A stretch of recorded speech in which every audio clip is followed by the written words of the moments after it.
چنانچہ ایک آخری واقعہ سنا کر یہ عادل اپنی بات کو سمیٹتا ہے. ایک محدث گزرے ہیں امام بقی الدین ابن مخلد رحمۃ اللہ علیہ. ان کا تذکرہ امام ذہبی رحمۃ اللہ علیہ نے سیر اعلام النبلاء اس میں کیا ہے. یہ اسپین کے رہنے والے تھے اور ان کی عمر 20 سال تھی. اب ذرا غور کیجئے کہ 20 سال کا نوجوان، اس میں تو دنیا کی تمنائیں، خواہشات، شہوتیں اتنی ہوتی ہیں کہ علم کی طلب اس کے اندر بہت کم ہوتی ہے. اور یہ علم کی طلب کے اندر ایسے ڈوبے ہوئے تھے کہ ہر قربانی کے لیے تیار. کہتے ہیں میں نے ایک بڑی کشتی کے اوپر سواری کر لی اور مجھے بہت سارا وقت، حصہ جو ہے سفر کا، وہ سمندر کے ذریعے طے کرنا تھا. اللہ کی شان، ہماری کشتی وہ طوفان میں گر گئی، ہائی ٹائیڈ کے اندر گر گئی. اور جب ہائی ٹائیڈ کے اندر کشتی گر جائے تو ایسے لگتا ہے کہ ابھی الٹ جائے گی. ہم لوگوں کو بیماری ہو گئی، جو پیٹ میں تھا وہ سب ہم نے کہہ کر دی، طبیعت خراب، کچھ کھانے کو دل نہیں چاہتا. پھر ہمارے پاس پینے کو پانی بھی نہ رہا تو ہم سمندر کا نمکین پانی پیتے تھے. پھر ایک وقت آیا کھانے کو بھی کچھ نہ رہا. ہمیں 1.5-2 مہینے وہاں طوفان نے گھیرے رکھا، ہم سفر نہیں کر سکے. اب کپڑے بھی میلے، نان نفقہ بھی ختم، اور سمندر کے اندر ہم اپنی موت کے انتظار میں. مگر اللہ کی شان کہ اللہ رب العزت نے حفاظت کرنی تھی. طوفان ختم ہوا اور ہمارا سفر شروع ہوا، اور ایک وقت آیا کہ ہماری کشتی کنارے لگی.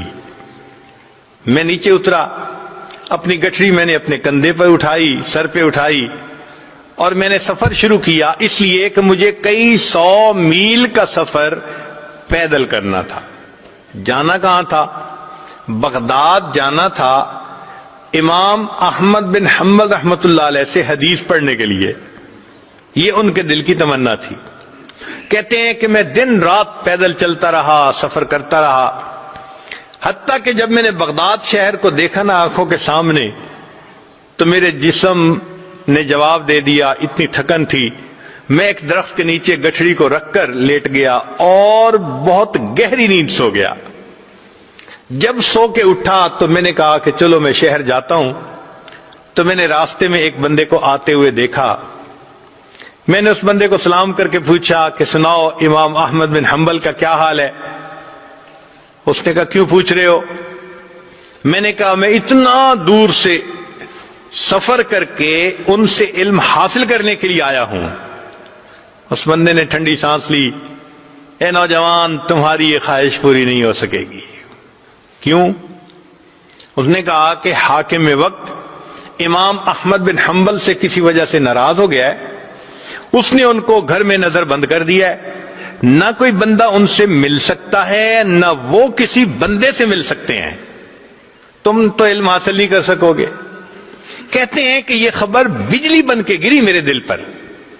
مگر میں چلتا رہا حتیٰ کہ شہر پہنچ کے ایک سرائے کے اندر میں نے کمرہ کرائے پر لے لیا اور میں وہاں رات کو لیٹ گیا.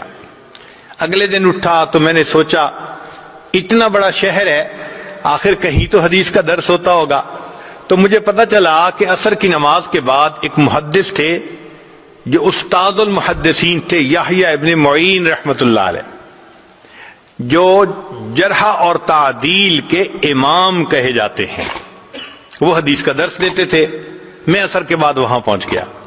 انہوں نے ایک حدیث مبارکہ پڑھائی، پھر بتایا، پھر اس کے بعد کوسچن آنسر کی نشست شروع ہوئی. تو لوگوں نے ان سے روات کے بارے میں سوال پوچھنے شروع کر دیے. فلاں راوی کے بارے میں آپ کیا کہتے ہیں، فلاں راوی کے بارے میں.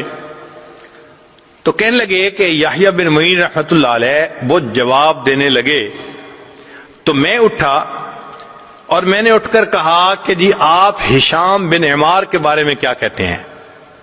ان کا وہ چادر والے؟ میں نے کہا ہاں. کہنے لگے اگر ان کی چادر کے نیچے تکبر بھی آ جائے تو بھی ان کی ثقافت میں کوئی فرق نہیں پڑتا. یعنی وہ اتنے ثقہ ہیں، پکے بندے۔ پھر میں نے دوسرا کوشچن پوچھنا شروع کیا تو جو قریب والے تھے انہوں نے میرا کرتا پکڑ کے کھینچا۔ ان کا طالب علم تو اجنبی نظر آتا ہے، یہاں کی مجلس کا یہ دستور ہے کہ ہر بندہ ایک مجلس میں ایک کوشچن پوچھ سکتا ہے، سارے کوشچن ایک ہی پوچھے گا تو باقیوں کی باری کیسے آئے گی؟ بیٹھ جاؤ۔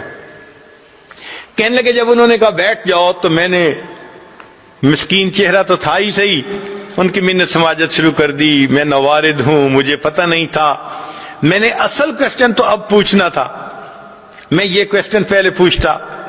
لوگوں نے میری فریاد کو دیکھا تو ان کو ترس آ گیا، وہ کہنے لگے اچھا ایک کوشچن اور پوچھ سکتے ہو۔ کہتے ہیں کہ میں نے یحییٰ بن معین رحمۃ اللہ علیہ سے ایک کوشچن اور پوچھتا، اور وہ کوشچن کیا تھا؟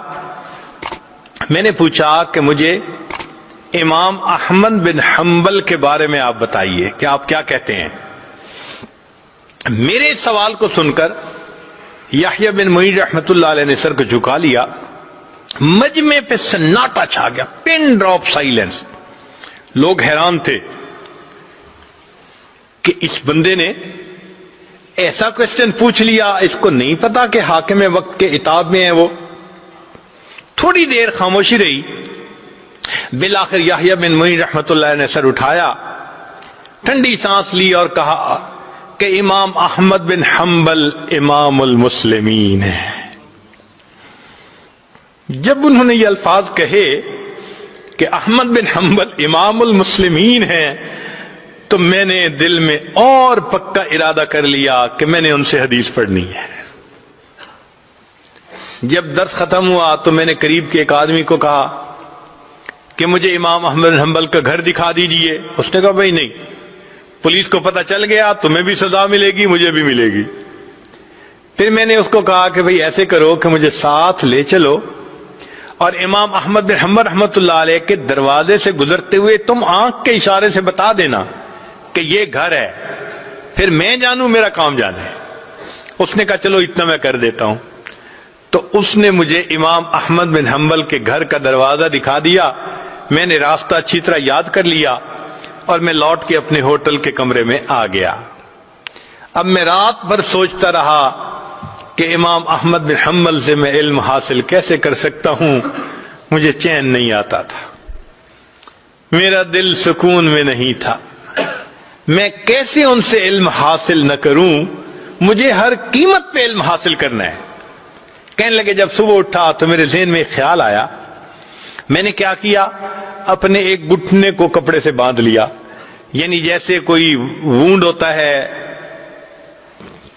تو میں نے اس کے اوپر کپڑا باندھ دیا اور ایک لاٹھی پکڑ لی اور ایک کشکول بھی ہاتھ میں لے لیا، اور باہر نکل کے میں نے بھیک مانگنی شروع کر دی۔ اس زمانے میں جو سائل بھیک مانگتا تھا وہ چیزیں نہیں مانگتا تھا، صرف ہاتھ پھیلا کر اتنا کہتا تھا اجرکم علی اللہ، اور اجرکم علی اللہ کہنے پر لوگ سمجھ جاتے تھے کہ اس کو ضرورت ہے، کچھ دے دیتے تھے کچھ نہیں دیتے تھے۔ کہنے لگے کہ میں شہر کی گلیوں میں بھیک مانگتا رہا، کچھ لوگ مجھے سوالیہ نظروں سے دیکھتے کہ چہرے سے تو یہ نوجوان نظر آتا ہے، کیوں بھیک مانگ رہا ہے، اور کچھ ترس کھا کے کچھ دے دیتے۔ میرے لیے بھی یہ ایک عجیب ایمبیرسمنٹ والی کنڈیشن تھی کہ میں بھیک مانگ رہا تھا لوگوں سے اور ان کی طرح طرح کی نظریں میں برداشت کر رہا تھا۔ مگر میں ایسے وقت میں امام احمد بن حنبل رحمۃ اللہ کے دروازے پر گیا کہ جب لوگوں کی چلت پھرت ذرا کم تھی، جیسے دوپہر کے بعد قیلولہ کا وقت ہوتا ہے، لوگ سو جاتے ہیں۔ اس وقت پہنچ کر میں نے بڑے درد سے یہی آواز لگائی، اجرکم علی اللہ، اجرکم علی اللہ۔ میری آواز سن کر امام احمد بن حنبل رحمۃ اللہ علیہ نے بھی سوچا کوئی بڑا ہی محتاج ہے جو میرے دروازے پہ آیا ہے۔ امام صاحب نے دروازہ کھولا، ان کے ہاتھ میں ایک سکہ تھا جو وہ مجھے دینا چاہتے تھے۔ جب وہ سکہ مجھے دینے لگے اس وقت میں نے کہا حضرت میں مال کا فقیر نہیں، میں علم کا طلبگار ہوں، میں سنتوں کو جمع کرنے والا ہوں، اتنا لمبا سفر کر کے میں یہاں پہنچا ہوں، مجھے آپ سے علم حاصل کرنا ہے۔ امام صاحب نے کہا میں پڑھا نہیں سکتا، تم میرے گھر آ نہیں سکتے۔ میں نے کہا حضرت میں سارا دن بھیک مانگتا رہوں گا کہ لوگ مجھے بھکاری سمجھیں، مگر اس وقت میں آپ کے دروازے پر آ کر صدا لگاؤں گا، آپ یہی سکہ لے کر دروازہ کھول دینا، اگر کوئی بندہ موجود ہو تو سکہ دے کے چلے جانا، اور اگر بندہ موجود نہ ہو تو کچھ احادیث مجھے سنا دینا۔ امام صاحب اس پہ تیار ہو گئے، کہتے ہیں پورا سال میں بغداد میں بھیک مانگتا تھا، اور پھر ایک وقت میں استاد کے پاس پہنچ کے وہ کبھی چند حدیثیں سنا دیتے اور میں ان کو سنتے ہی یاد کر لیتا تھا۔ اس طرح میں نے ایک سال امام احمد بن حنبل رحمت اللہ علیہ سے علم حاصل کیا۔ اللہ کی شان کے ایک سال کے بعد جو وقت کا حاکم تھا وہ فوت ہو گیا، جو نیا حاکم بنا اس کو امام احمد بن حنبل رحمت اللہ علیہ سے عقیدت تھی، اس نے نظر بندی بھی ختم کر دی اور مسجد میں دوبارہ درس بھی شروع کروا دیا۔ جب پہلا دن امام صاحب نے درس دینا تھا تو جامع مسجد لوگوں سے کھچا کھچ بھری ہوئی تھی، میں بھی وہاں پہنچا مگر آگے جانے کی جگہ نہیں ملتی تھی۔ بڑی محنت کوشش کے بعد میں ذرا آگے گیا، امام صاحب نے دور سے مجھے دیکھا تو امام صاحب نے فرمایا لوگو ذرا راستہ دے دو، علم کا صحیح طلبگار تو یہ نوجوان ہے۔ علم کی تاریخ میں ایسے بھی حضرات گزرے کہ جو بھیک مانگنے کے بہانے اپنے استاد سے علم پاتے تھے۔